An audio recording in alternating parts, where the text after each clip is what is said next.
আজকের এই রোস্টের রেসিপিটা ফলো করলে খুব সহজে বাসায় অনেক বেশি মজা করে রোস্ট রান্না করতে পারবেন। যারা কখনো রান্না করেনি তারাও আমি বলবো খুব সহজে রান্না করে নিতে পারবেন আমার এই রেসিপি ফলো করে। এখানে 1 কেজির একটু বেশি রোস্টের পিস ছিল, আর প্রতিটা রোস্টের পিসকে আমি কাঁটা চামচ দিয়ে খুব ভালো মতো ছিদ্র করে নিয়েছি। এভাবে ছিদ্র করলে রোস্ট রান্নার পরে কিন্তু অনেক বেশি জুসি হয় এবং কি মশলাগুলো ভিতরে খুব সুন্দর মতো প্রবেশ করে। আর এই রোস্টের পিসগুলোকে আমি জাস্ট লবণ মাখিয়ে আধা ঘন্টার মতো রেখে দিব। এদিকে আমি মশলাটা রেডি করে নিব।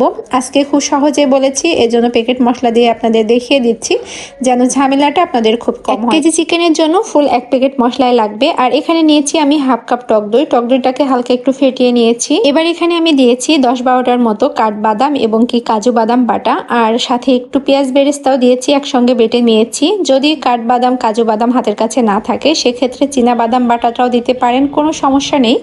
এখানে দিয়েছি আমি পরিমাণ মতো মরিচের গুঁড়া, আর মরিচটা যেমন খেতে চান সেভাবে দিতে পারেন। এখানে 1 টেবিল চামচের মতো হবে টমেটো সস দিয়েছি। এবার আবারও আমি সবকিছু খুব ভালো মতো মিক্স করে রেখে দিচ্ছি।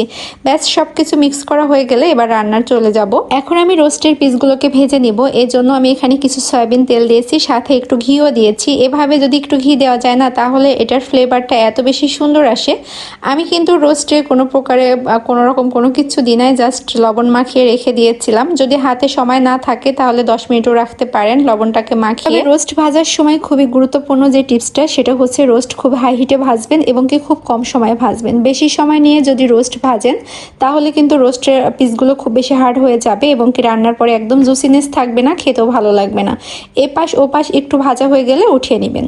তো এই যে রোস্টগুলোকে ভেজে সেম তেলে আমি এখন পেঁয়াজ দিয়ে দিয়েছি, একটু গরম মশলা দিয়েছি, এখানে দিয়েছি পেঁয়াজ বাটা আর আদা রসুন বাটা। আমি আসলে এখানে সবকিছুর মেজারমেন্টটা ঠিক বলছি না, কেননা আপনারা যতটুকু রান্না করবেন তার উপরে নির্ধারণ করে মশলাগুলোকে দিয়ে নেবেন। এরপরে আমি সমস্ত মশলাগুলোকে সুন্দর মতো কষিয়ে নিয়েছি।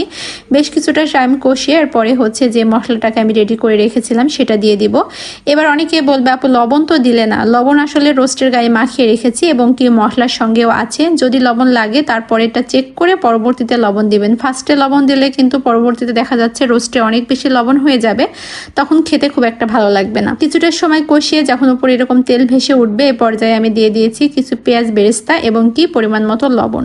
আমি এই পর্যায়ে লবণটাকে চেক করে দেখেছি, আমার মনে হয়েছে লবণটা লাগবে, এই জন্যই আমি দিয়েছি। এরপরে রোস্টের পিসগুলোকে দিয়ে বেশ কিছুক্ষণ সময় নিয়ে আমি এখন কষিয়ে নিব। তবে আমার আজকের রোস্টের রেসিপিটা অনেক আপুদের রিকোয়েস্টে ছিল যে আপু রোস্টের রেসিপি শেয়ার করো, এমনকি আমার ইনবক্স ভরে গিয়েছে রোস্টের রেসিপির জন্য। তো এই তো এদিকে আমি রোস্টগুলোকে অনেকক্ষণ সময় নিয়ে কষিয়ে নিয়েছি। এরপর আমি এখানে দিয়ে দিয়েছি 1 গ্লাস তরল দুধ, আর তরল দুধ না থাকলে যদি গুঁড়া দুধ দিতে চান সেক্ষেত্রে এভাবে পানির সঙ্গে মিক্স করে দিতে পারেন। তবে এক্ষেত্রে আরো একটা টিপস, সেটা হলো অনেক